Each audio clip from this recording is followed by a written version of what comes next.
Good morning students.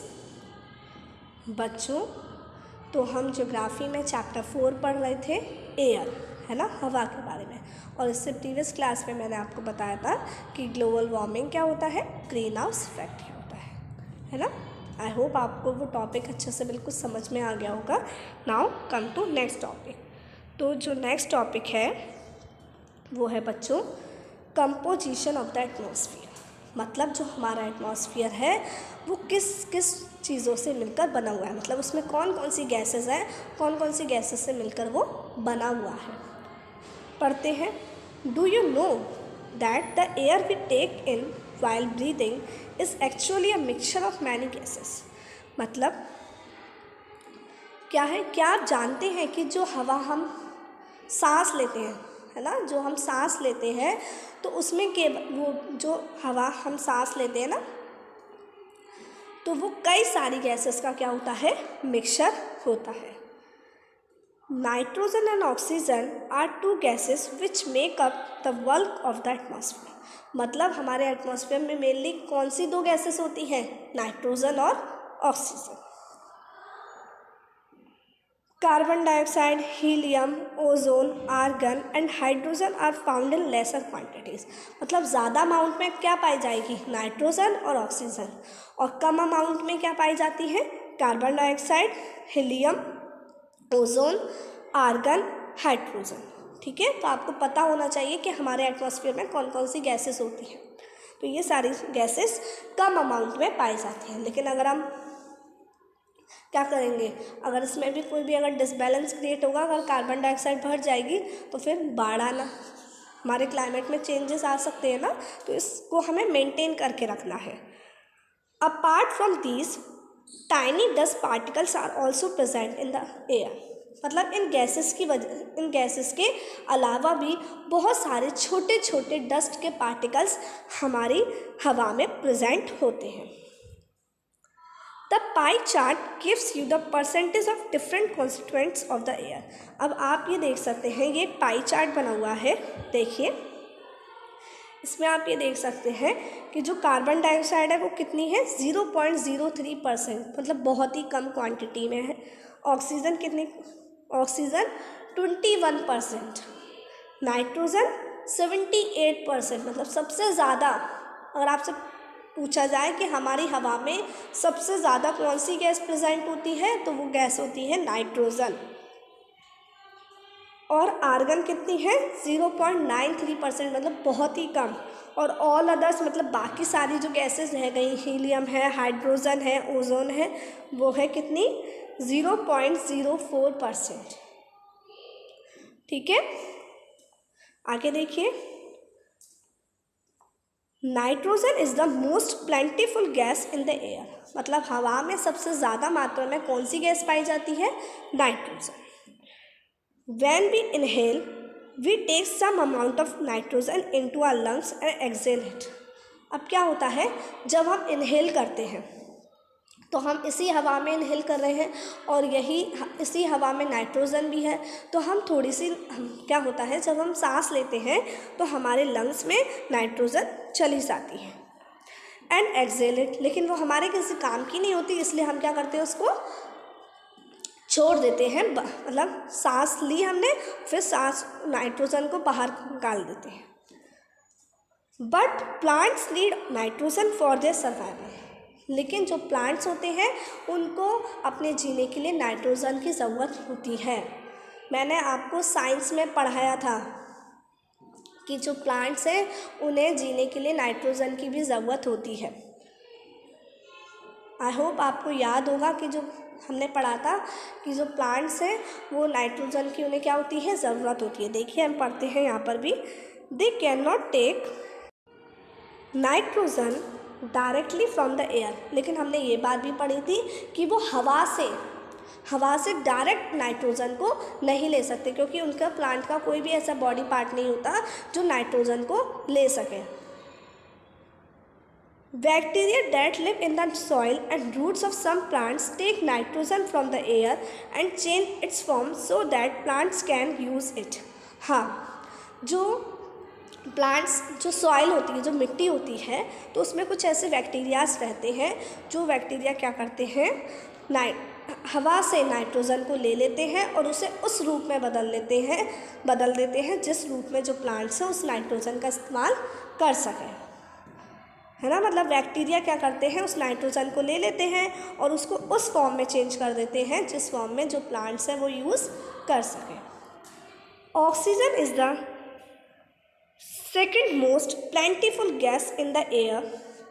अब सबसे ज़्यादा मात्रा में पाए जाने वाली पहली गैस कौन सी है, नाइट्रोजन, और दूसरी कौन सी है, oxygen. Humans and animals take oxygen from the air as they breathe. जो ह्यूमन्स और एनिमल्स हैं वो जब सांस लेते हैं तो हवा से क्या लेते हैं, ऑक्सीजन को लेते हैं। Green plants produce oxygen during photosynthesis. और जो ग्रीन प्लांट्स होते हैं, है ना, जो पौधे क्या करते हैं, खाना बनाते हैं, तो खाना बनाने के साथ साथ वो फोटोसिंथेसिस प्रोसेस के थ्रू क्या बनाते हैं, ऑक्सीजन भी बनाते हैं। पढ़ा है ना हमने कि फोटोसिंथेसिस के प्रोसेस के थ्रू क्या बनाते हैं, वो ऑक्सीजन बनाते हैं। In this way oxygen content in the air remains constant. इसी वजह से क्या होता है, जो हमारे हवा में जो ऑक्सीजन की मात्रा है वो कैसी रहती है, बिल्कुल कांस्टेंट रहती है। मतलब ना कम होती है ना ज़्यादा होती है, क्योंकि हम ऑक्सीजन ले रहे हैं और प्लांट्स उस ऑक्सीजन को बना रहे हैं, तो जो अमाउंट है ऑक्सीजन को क्या रहता है, बिल्कुल कांस्टेंट रहता है। If we cut trees then this balance gets disturb. अगर हम पेड़ काटेंगे, क्या करेंगे, अगर हम पेड़ काटेंगे तो क्या हो सकता है, ये जो बैलेंस है वो डिस्टर्ब हो सकता है। क्यों, क्योंकि हम तो ऑक्सीजन ले रहे हैं और उसे बनाने वाला अगर कोई नहीं होगा, अगर हम बनाने वाले की क्वांटिटी कम कर दें, है ना, तो क्या हो सकता है, ये बैलेंस कम हो सकता है ना, ये बैलेंस कम। तो क्या होता है, इसी वजह से अगर हम पेड़ काटते हैं तो ये बैलेंस डिस्टर्ब हो जाता है। इसलिए कहा जाता है कि हमें ज़्यादा से ज़्यादा पेड़ पौधे लगाने चाहिए। क्यों लगाने चाहिए, क्योंकि ताकि ये जो बैलेंस है वो बिल्कुल मेंटेन रहे। आगे बढ़ते हैं, देखिए क्या है, अब बढ़ते हैं कार्बन डाइऑक्साइड के बारे में। Carbon dioxide is another important gas. जो कार्बन डाइऑक्साइड है वो भी दूसरे हम कह सकते हैं एक इम्पॉर्टेंट गैस है। Green plants use carbon dioxide to make their food and release oxygen. हमने फोटोसिंथेसिस के प्रोसेस के बारे में पढ़ा है, उसमें यही होता है कि जो ग्रीन प्लांट्स होते हैं वो अपना खाना बनाने के लिए किसको लेते हैं, कार्बन डाइऑक्साइड को लेते हैं और क्या छोड़ते हैं, ऑक्सीजन छोड़ते हैं। ह्यूमंस और एनिमल्स रिलीज कार्बन डाइऑक्साइड, और हम और जो जानवर हैं वो क्या करते हैं, ऑक्सीजन को छोड़ते हैं। The amount of carbon dioxide released by the humans और animals seems to be equal to the amount used by the plants which make a perfect balance. क्या होता है कि हम जितनी कार्बन डाइऑक्साइड छोड़ते हैं उतनी कार्बन डाइऑक्साइड क्या करते हैं, प्लांट्स इस्तेमाल कर लेते हैं, और हमें जितनी ऑक्सीजन की ज़रूरत होती है उतनी प्लांट्स ऑक्सीजन छोड़ देते हैं। इस वजह से क्या होता है, मतलब इक्वल अमाउंट होता है, जितना छोड़ रहे हैं उतना ही बन रहा है। तो इक्वल अमाउंट होने की वजह से ये बिल्कुल एक परफेक्ट बैलेंस क्रिएट होता है।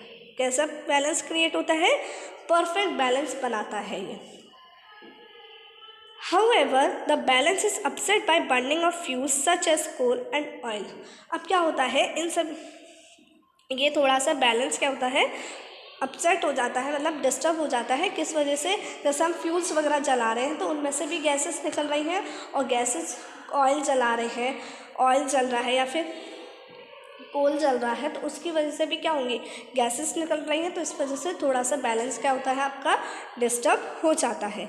They add billions of tons of carbon dioxide into the atmosphere each year.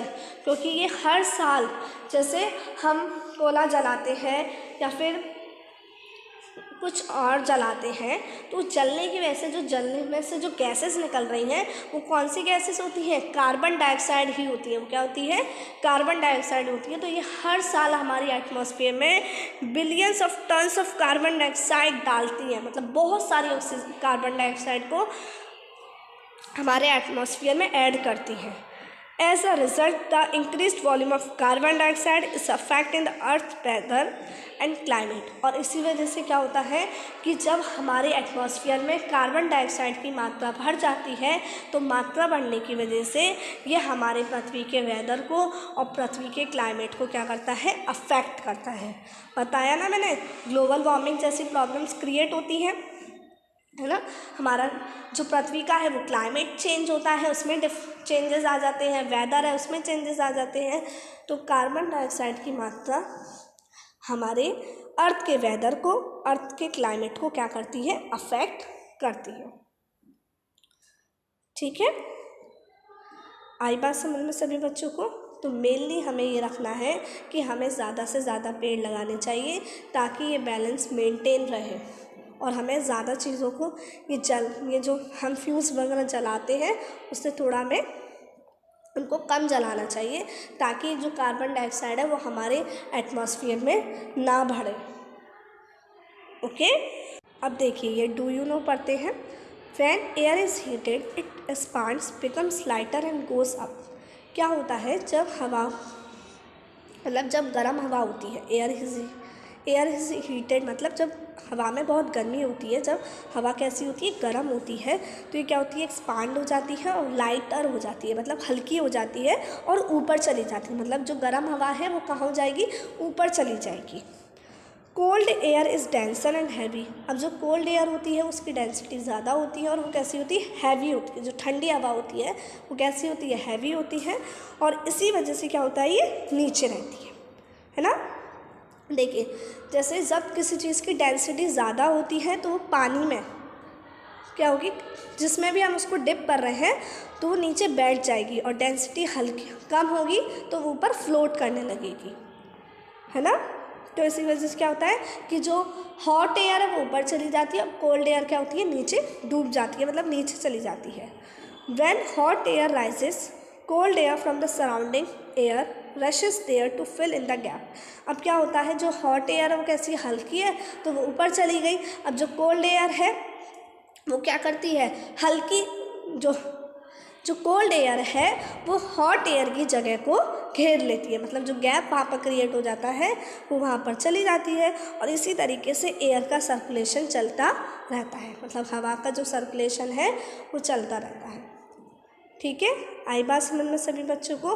तो आज मैंने आपको पढ़ाया कि हमारे एटमॉस्फेयर में कौन कौन सी गैसेस प्रेजेंट होती हैं और वो गैसेस किस किस यूज़ में होती हैं। ठीक है, अब नेक्स्ट क्लास में मैं आपको पढ़ाऊँगी structure of the atmosphere. Okay, till then आपको यहाँ तक, शुरुआत से लेकर यहाँ तक पूरा चैप्टर अच्छे से पढ़ना है और समझना है। ठीक है, अब नेक्स्ट क्लास में मिलते हैं। Till then take care, bye bye.